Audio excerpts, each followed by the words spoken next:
Welcome to the Wizards of Amazon podcast, where we cover all things private label. My name is Carlos Alvarez, and I will be your host for the show. Today, we have a very special guest, the Director of Sales of AdvertiseCast, Stephen Pickens. Stephen, what's up? Hey, Carlos. Happy to be here. Thanks for having me on. Yeah, absolutely. We've had a bunch of reschedules. I apologize for that. Yeah, if it wasn't you, it would be me with my newborn. So it's all good.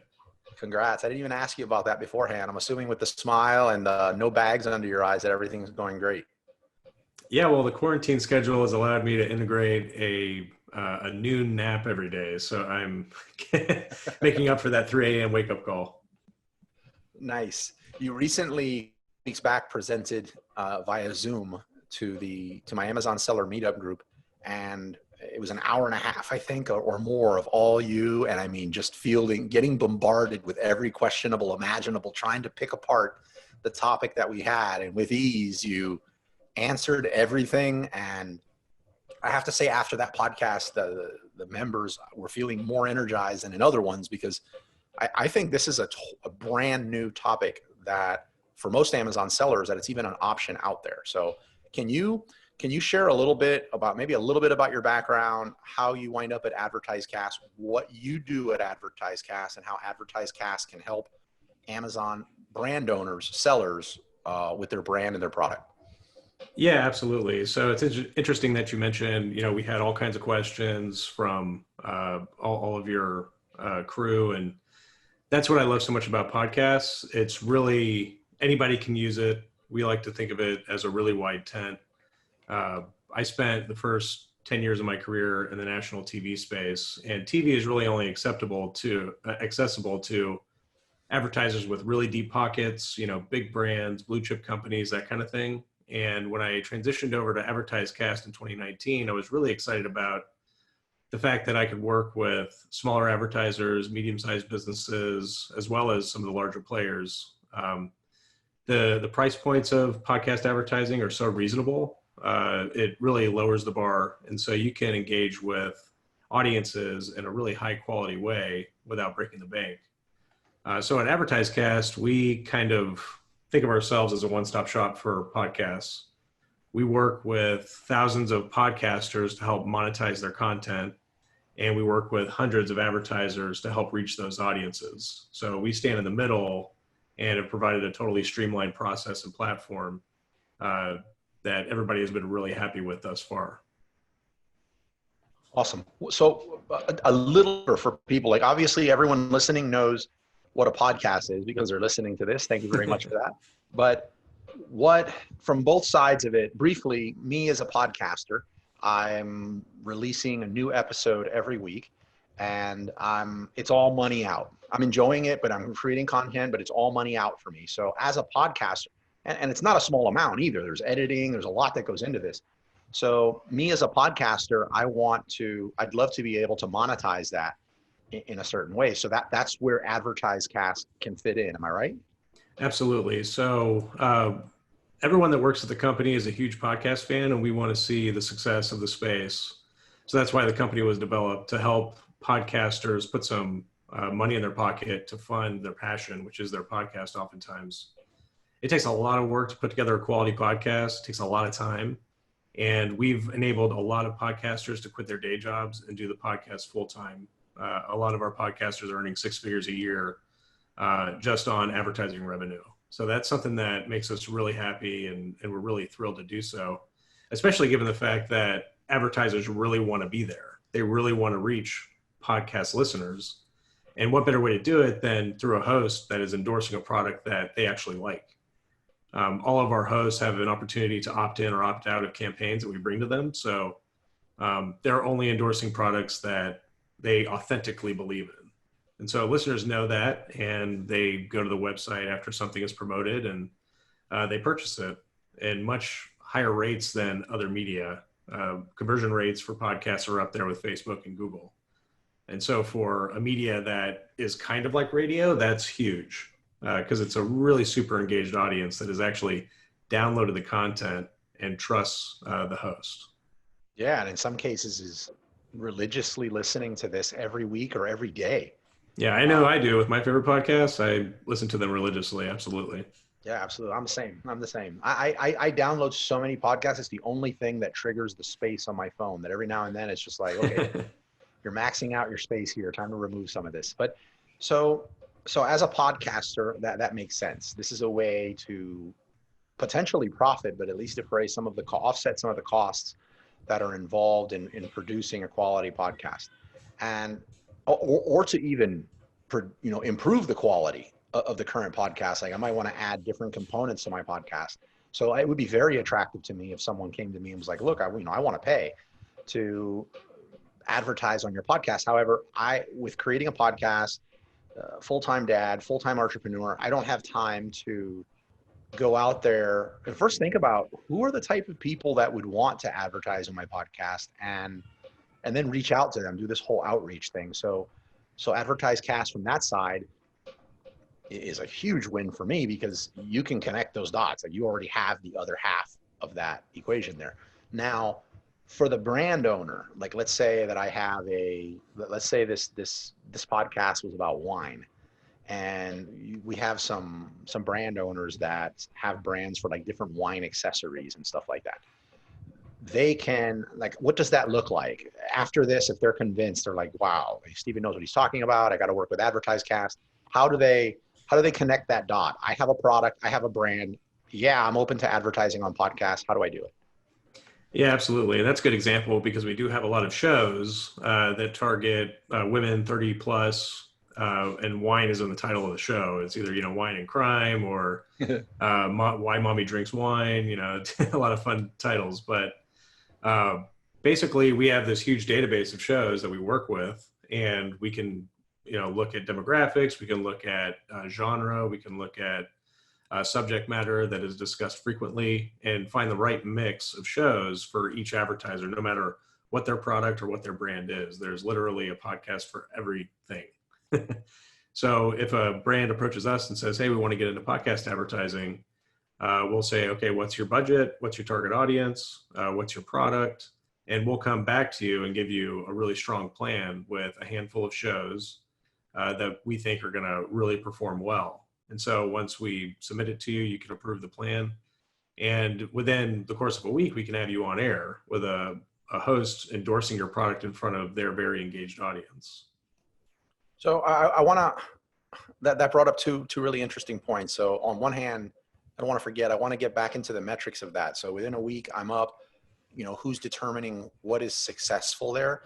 But before unpacking that, what about, how do I know as the wine brand owner that my stuff's being put in front of a quality podcast and not somebody who got inspired during lockdown and threw something up on Apple iTunes? That makes sense. I know the answer to this. I'm total transparency, but I want listeners to get this.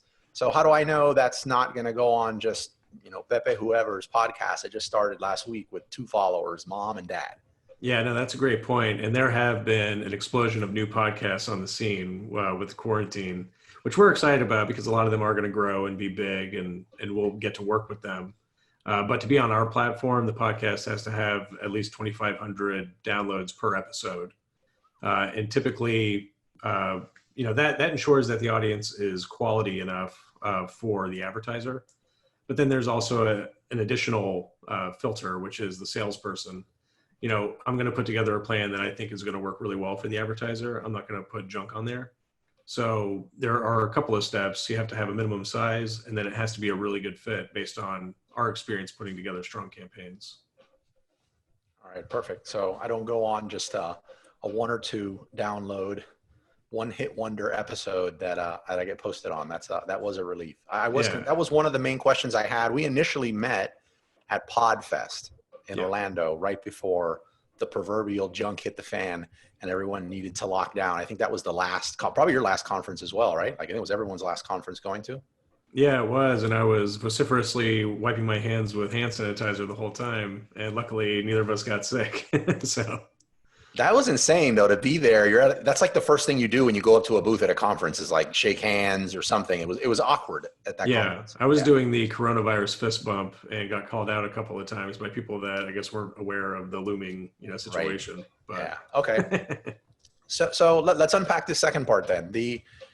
I go to you, I got, best wine products since biblical days, and you connect me with a plan that puts me in front of the right podcasts. And the podcast hosts, I'm assuming they need to approve this. So that's another layer. Like they don't want the junk, like you said. I think you said that they don't want junk on their show. So it's like a double confirmation there that your plan and the podcaster's like, yes, this is a great fit. How and who is determining what was a successful campaign in that scenario? So it's always up to the advertiser to determine how they want the host to direct the listener. So most times advertisers will provide a URL or a promo code that the listener can use for a discount. And that enables them to say, okay, show A was really strong, but show B was a little weak. Let's rebook with show A because their sales were through the roof. Not everybody uses a promo code, obviously, but it's a really good directional tool. So we'll oftentimes also encourage the advertiser just to look at week on week trends. So before the podcast campaign launched and after, that can really show a nice overall lift, both in traffic and in sales. Have you worked, out of curiosity, I'm not sure if I asked this in the meetup, have you worked with any predominantly Amazon sellers like that? That's what they were. They sold on Amazon. Their brand was pretty much all on Amazon, and they decided to work with AdvertiseCast to do some advertising. And if you did work with any, did they send the traffic with the promo code? Like, was it referencing go straight to Amazon, or was it referencing to maybe go to a landing page?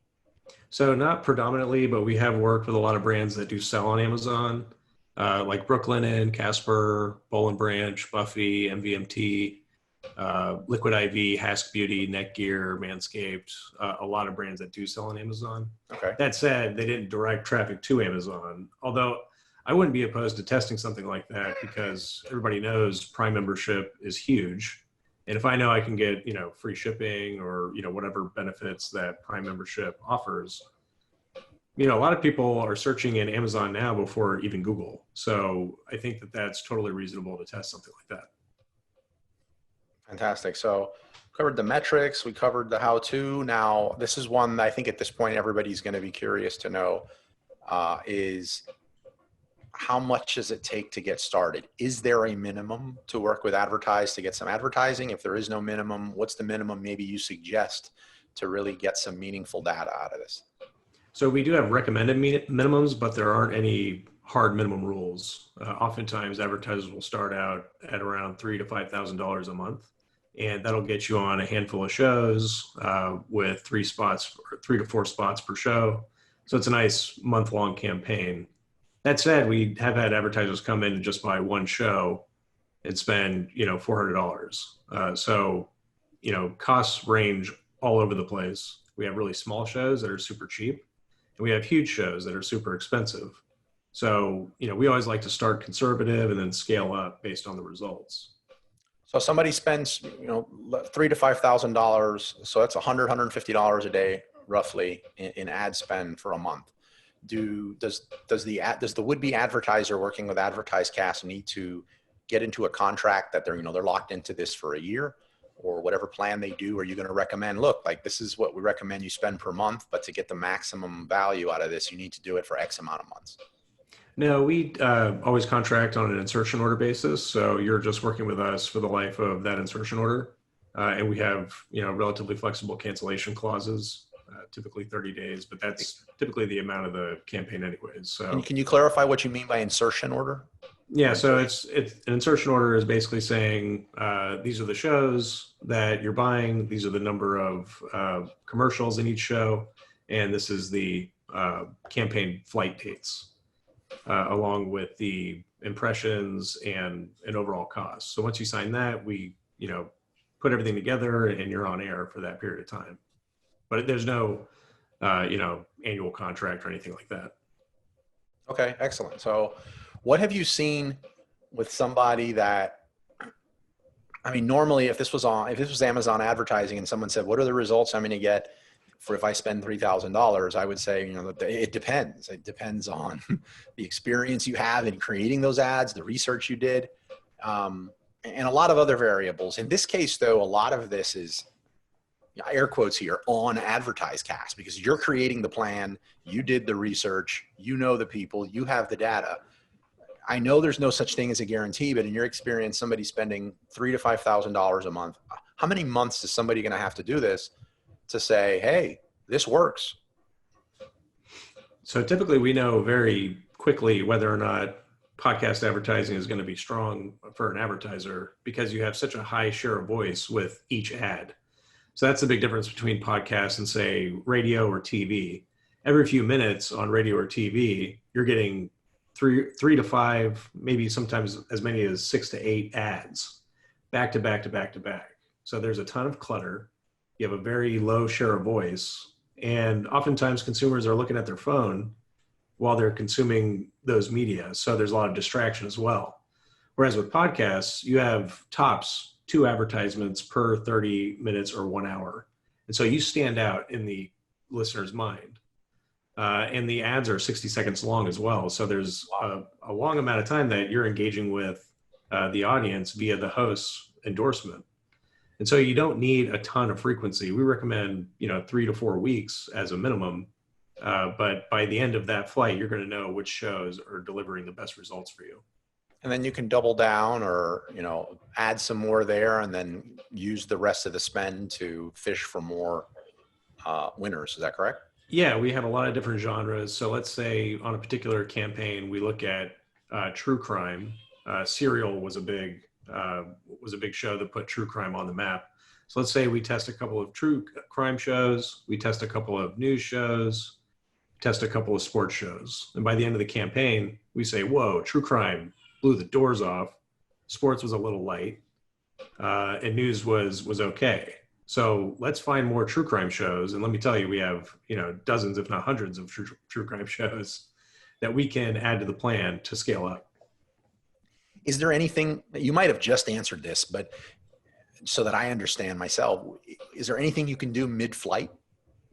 Absolutely. Yeah. In fact, we encourage advertisers to change up the talking points for each show just to keep it fresh.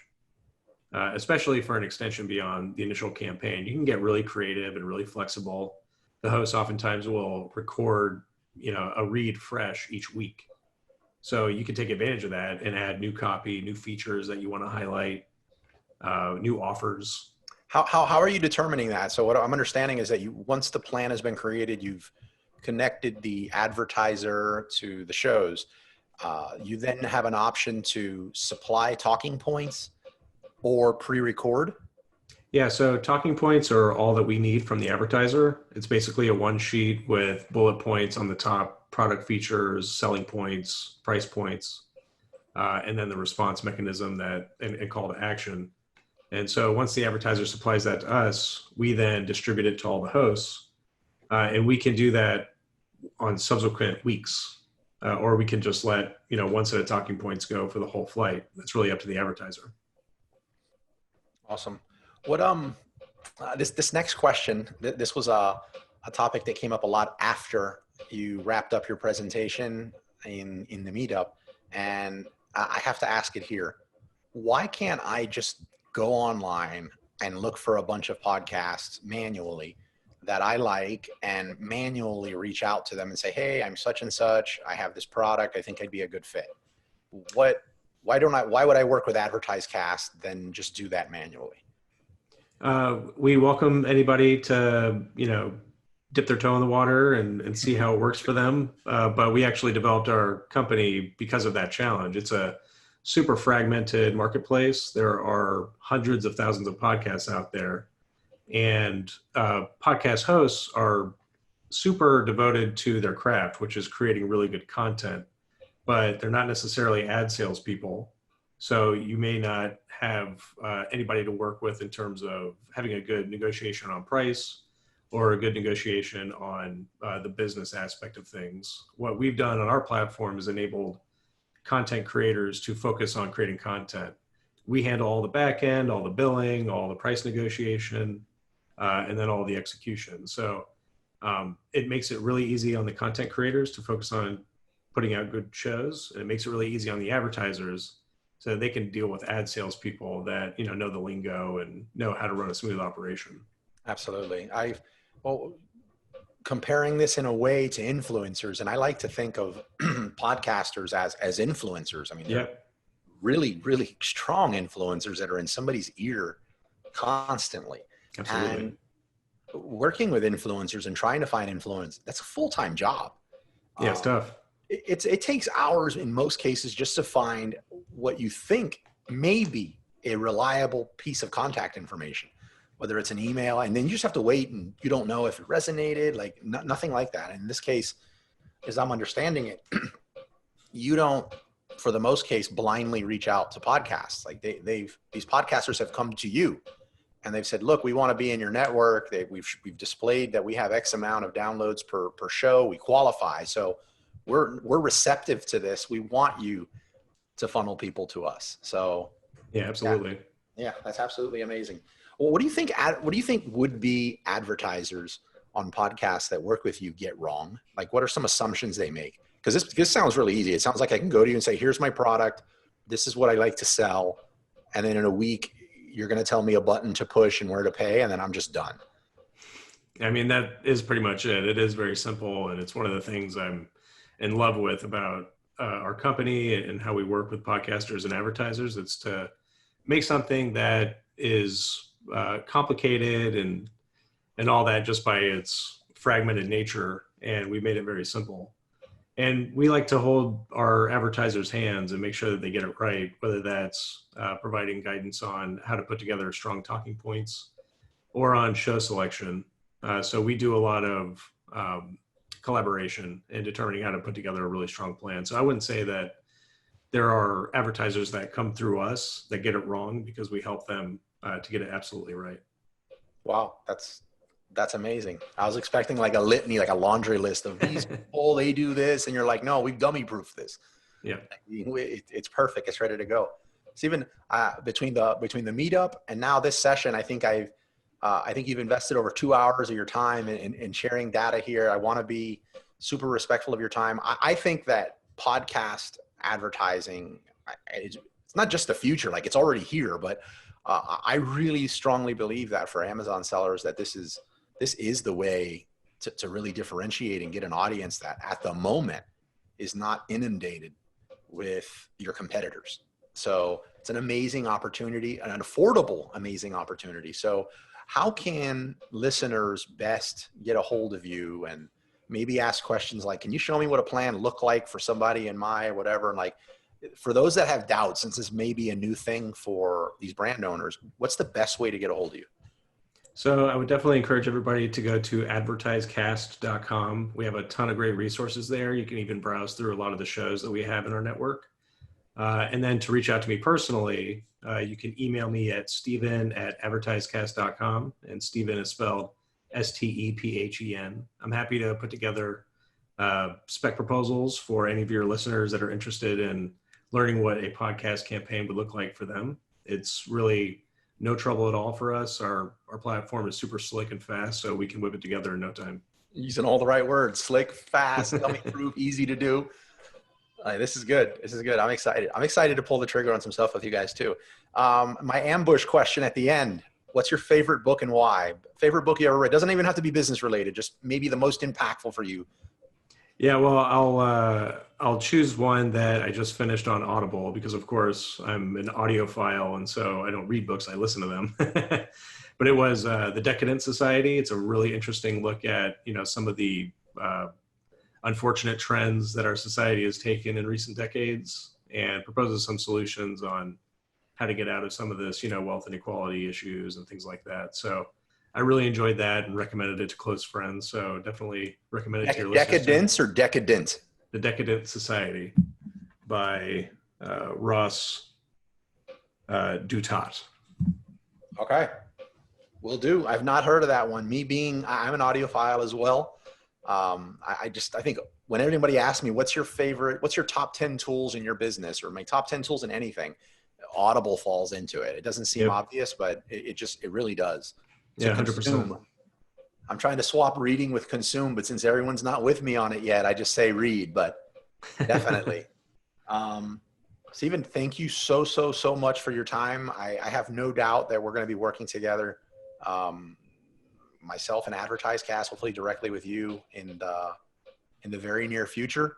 I encourage everyone listening to this show to definitely, before your competitors do, reach out to AdvertiseCast and Stephen and get some campaigns going. And with that, I will let you go back to your day. Had a great time. Thanks so much for having me, Carlos. Thank you so much, man. Bye-bye. Yep. Liked what you heard and want to stay connected? Join our Facebook group or find me anywhere on social media at Wizards of Amazon, or text the word Amazon to 69922.